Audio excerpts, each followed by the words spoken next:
Assalamualaikum warahmatullahi wabarakatuh. Teman-teman, perkenalkan nama saya Muhammad Pramudiana Putra. Yang dimana kali ini saya akan sedikit mereview, mungkin membahas poin-poin penting menurut saya. Yang dimana kali ini saya diberikan tugas oleh dosen saya, Bapak Yani terhormat, untuk dapat mereview dan sedikit menjelaskan 5 poin penting menurut saya, yang dimana jurnal ini berisikan mengenai Partai Kristen Indonesia yang di dalamnya ada Partai Damai Sejahtera ya. Untuk poin yang pertama, mungkin saya akan membahas sejarah kemunculan Partai Damai Sejahtera, yang dimana sedikit takutnya mungkin ada bahasa yang kurang sopan atau tidak pas ya untuk dibahas, maaf, karena memang ini sudah dipersiapkan secara pribadi oleh saya yang berdasarkan dan berlandaskan dari jurnal tersebut. Yang pertama ada sejarah kemunculan Partai Damai Sejahtera, yang dimana Partai Damai Sejahtera ini adalah partai politik umat Kristiani yang unik. Partai ini unik karena partai ini satu-satunya partai yang menyatakan diri sebagai representasi partai politik dari sebagai umat Kristiani dalam artian maaf teman-teman.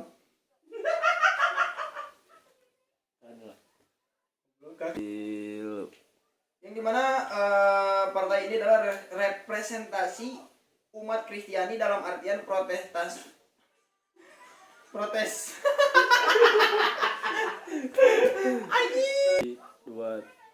Yang dimana partai ini adalah representasi umat Kristiani dalam artian Protestantisme dan Katolik.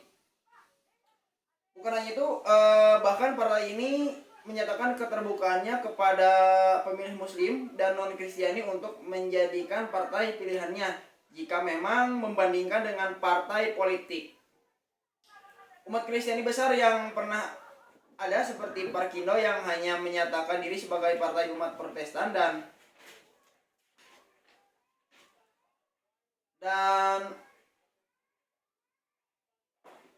Partai Katolik sebagai partai umat Katolik. Jelas PDS merupakan fenomena baru dalam hasanah politik umat Kristiani. Dalam akte pendirian yang dibuat di hadapan Notaris Elisa Asmawel, sarjana hukum dengan nomor 1 tanggal 1 Oktober 2001, PDS didirikan oleh 5 orang lebih.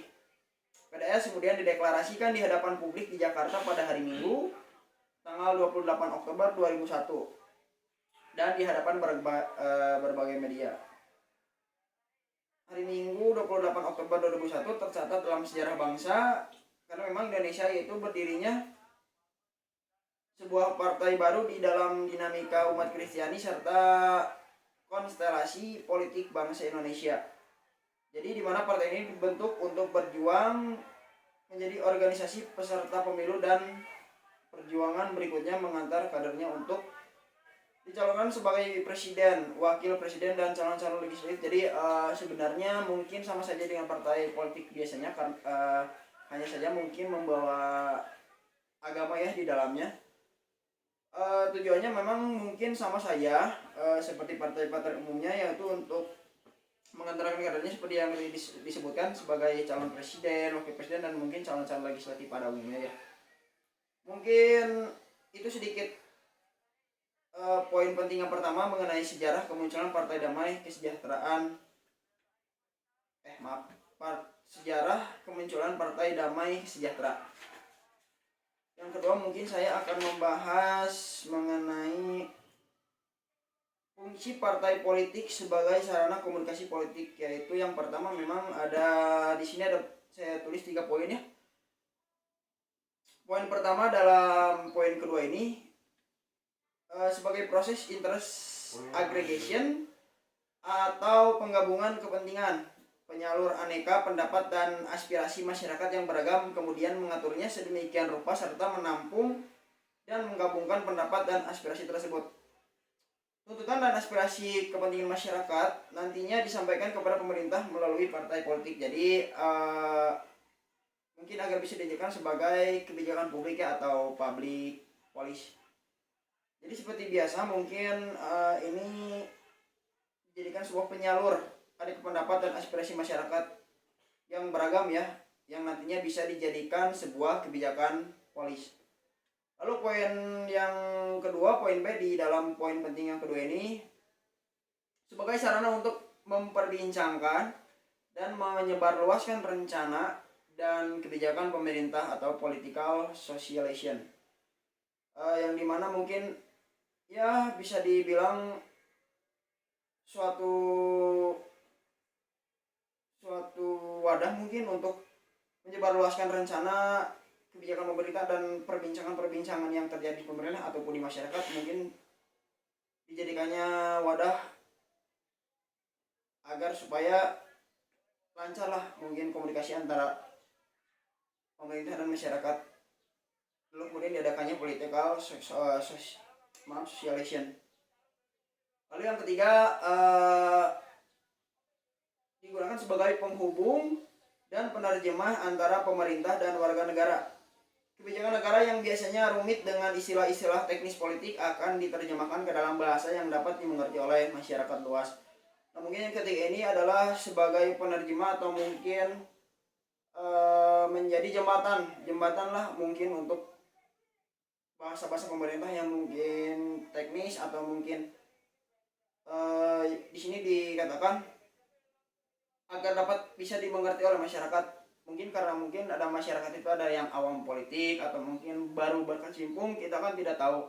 Lalu diadakannya poin yang ketiga ini dalam poin penting kedua adalah untuk menjadi penerjemah atau jembatan yang mungkin bisa membantu masyarakat luas dapat memahami kata-kata teknis dalam politik.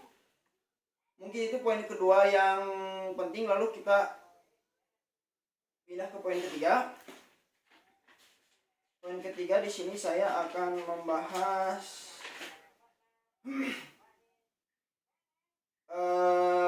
partai-partai politik umat Kristiani dari Orde Lama ke Orde Baru ya. Oke teman-teman, pemilu pertama Indonesia diselenggarakan pada tahun 1955 saat Republik Indonesia masih berusia 10 tahun. Republik Indonesia sejak diproklamirkan 17 Agustus 1945 telah memilih menjadi sebuah negara hukum yang menganut demokrasi. Sebenarnya sih ada sekitar 3 bulan ya setelah kemerdekaan diproklamasikan itu oleh Soekarno dan Hatta, tentunya pemerintah Indonesia sudah menyatakan keinginannya untuk bisa menyelenggarakan pemilu pada awal 1946. Jadi sebenarnya memang Soekarno dan Hatta itu ingin menyelenggarakan pemilu awal pada tahun 1946 itu ya. Cuman kan keinginan itu termuat dalam Maklumat 10 atau Maklumat Wakil Presiden Muhammad Hatta tanggal 3 November 1945 yang berisi anjuran tentang pembentukan partai-partai politik. Maklumat tersebut menyebutkan pemilu untuk memilih anggota DPR dan MPR akan diselenggarakan bulan Januari 1946. Namun nampaknya keinginan itu tidak terwujud ya, atau tidak terrealisasi karena memang ada kendala yang bersumber dari dalam negeri dan luar negeri itu. Jadi ya itu sedikit penjelasan, bukan penjelasannya, mungkin lebih sedikit ya penjelasan sih sebenarnya, cuma tidak terlalu lengkap ya karena takut salah. Mungkin nanti banyak yang menyalahkan juga terhadap apa yang dijelaskan oleh saya. Ini mah pendapat dan stigma saya mengenai jurnal ini ya. Itu poin ketiga ya, ada partai-partai politik umat Kristiani dari Orde Lama ke Orde Baru. Lalu mungkin pindah yang keempat, kita pindah tadi kan mengenai masa pemilu ya, lalu kita pindah ke masa pemilu 1955. Ini poin keempat ya, masa pemilu 1955 beserta masalahnya ya. Masa pemilu 1955 adalah momentum kalangan gereja untuk menjalin hubungan dengan politik formal Indonesia. Jadi pada 1955 itu adalah momentum yang baik lah untuk para kalangan gereja menjalin politik yang formal di Indonesia tersebut. Terus pada masa ini kalangan gereja sangat dekat khususnya pada dengan Parkindo. Parkindo ini sendiri adalah Partai Kristen Indonesia.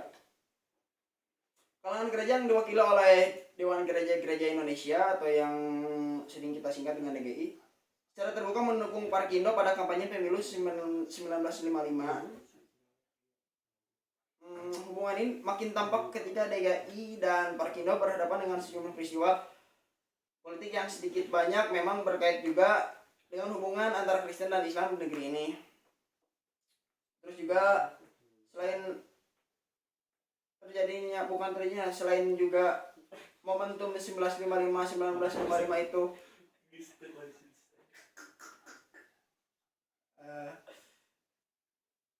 selain juga terjadinya masa yang cocok mungkin momentumnya pada 1955 ini, para kalangan gereja dan Parkindo diterpa dengan beberapa masalah yang krusial yang menjadi aspirasi DGI kepada Parkindo, yaitu pertama memang pengadaan atau keberadaan Kementerian Agama. Sejak pembentukan DGI, masalah ini selalu dibicarakan sebagian anggota DGI. Jadi terjadinya memang aspirasi dari DGI ini menyampaikan pengadaan atau keberadaan Kementerian Agama, yang dimana masalah ini selalu dibicarakan pada masa itu ya oleh DGI dan Parkindo, karena memang takutnya khawatir berujung bahwa pengadaan Kementerian Agama akan menggiring RI ke arah negara Islam. Jadi ketakutan yang terjadi pada saat itu adalah takut akan Republik Indonesia ini akan digiring ke negara Islam. Jadi yang mereka mungkin ketar-ketir kalau zaman sekarang bahasanya. Lalu yang kedua ada isu negara Islam yang berkaitan dengan masalah dasar negara. Isu ini dibicarakan pada sidang lengkap 2 DGI pada 20-30 Juni pada masa itu 1953, dan sidang lengkap yang ketiga terjadi pada 8-17 Juli 1956. Yang pada intinya sih mereka mengkhawatirkan akan bangkitnya kembali gerakan Islam yang tadi saya sampaikan. Ketar-ketir itu terjadi kembali pada sidang lengkap ketiga pada tahun 1956, yang memang mengkhawatirkannya bangkit kembali gerakan Islam yang menginginkan pendirian negara Islam. Jadi yang mereka takutkan oleh Dewan Gereja-Gereja Indonesia dan Parkindo itu memang pada dasarnya takut terbangkit kembali negara Islam. Pada intinya sih ketar-ketir, bos. Setelah terjadi sidang seperti itu pada sidang lengkap ketiga, lalu setelah DGI secara formal mendukung Parkindo, jadi di sini DGI mulai mendukung Parkindo ya pada tahun 1955 itu, maka beberapa agenda kalangan gereja menjadi aspirasi utama dan menjadi agenda utama pula Parkindo ini, khusus berhubungan dengan aspirasi adanya kekhawatiran dari kalangan gereja terhadap kemungkinan berdirinya negara Islam dan syariat Islam. Lagi-lagi terjadi kekhawatiran yang sangat tinggi mungkin dari DGI dan juga Parkindo terhadap takutnya bangkit kembali negara Islam ini. Parkindo membuatnya hingga sidang Dewan Konstituante bersama PNI, PKI, Murba, dan Partai Katolik. Parkindo memperjuangkan dasar negara Pancasila dan menolak dengan tegas gagasan dasar negara Islam dari pihak Masyumi dan NU. Jadi pada dasarnya pada rentan waktu 1955 mungkin pada hingga sidang lengkap 1956 itu intinya sih lebih kepada takut terjadi dan bangkit kembali negara Islam di Indonesia ini. Jadi mereka gencar sekali mengadakan rapat dan sidang pada saat itu, hingga akhirnya mereka bersama PNI, PKI, Murba, dan Partai Katolik, Parkindo memperjuangkan dasar negara Pancasila dan menolak dengan tegas gagasan dasar negara Islam dari pihak Masyumi dan NU. Itu mungkin poin-poin yang penting dari poin keempat yang tadi saya bahas, masa pemilu 1955 dan beberapa masalah krusialnya.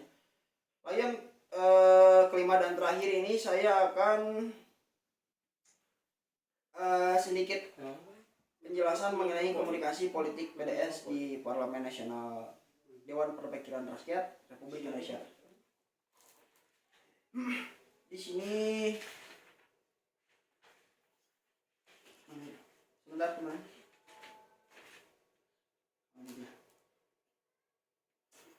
Komunikasi politik PDS di Parlemen Nasional atau DPR RI. Saya akan sedikit baca ya mengenai penjelasannya. Sebagaimana Parkindo yang memperjuangkan aspirasi kekhawatiran kalangan gereja terhadap isu-isu berbau negara Islam yang tadi saya jelaskan di poin keempat, di sini kembali dijelaskan juga. berbau negara Islam dan syariat Islam, maka apa yang diperjuangkan oleh PDS pun tidak jauh berbeda dengan yang ditunjukkan oleh Perkindo. Hal ini sesuai dengan teori yang dikembangkan Aritonang yang menjelaskan betapa Perkindo dijadikan sarana politik yang penting bagi kalangan gereja atau DGI. Aritonang 2004 pada pasal 289 hingga 290.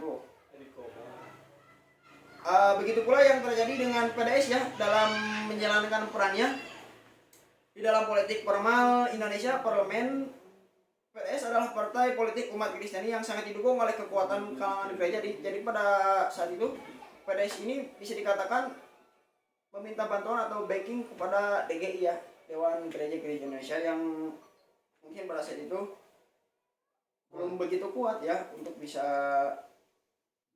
menahan momentum-momentum yang dimana negara Islam itu akan dibangkitkan kembali pada masa itu. Tapi kita kan belum tahu ya, kita hanya membaca saja di sini.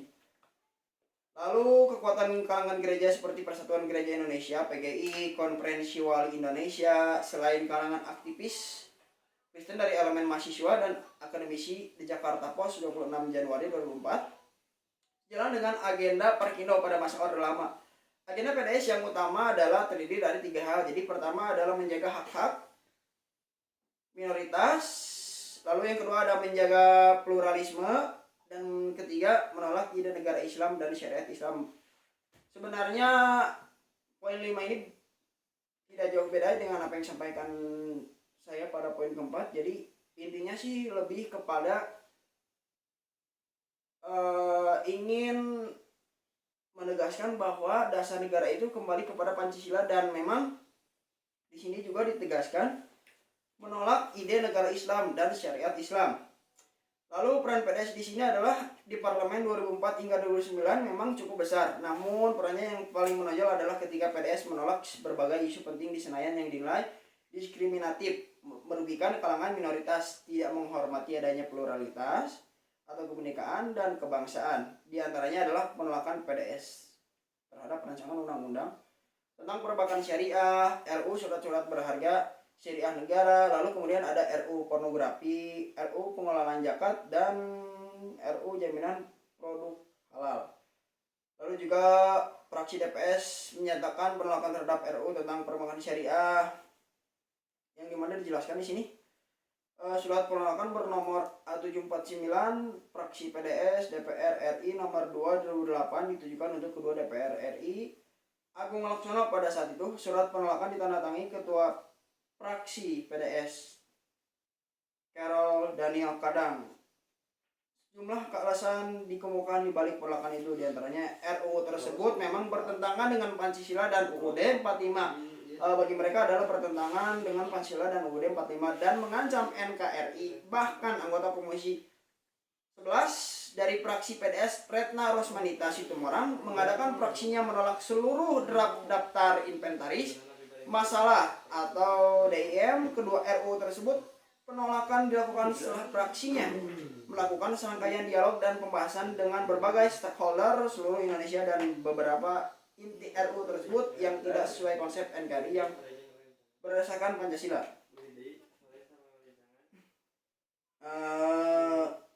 Mungkin yang selanjutnya seperti yang disebutkan tadi ya, ada beberapa penolakan yang saya akan jelaskan. Yang terakhir adalah fraksi DPS juga menolak pengesahan RUU pornografi.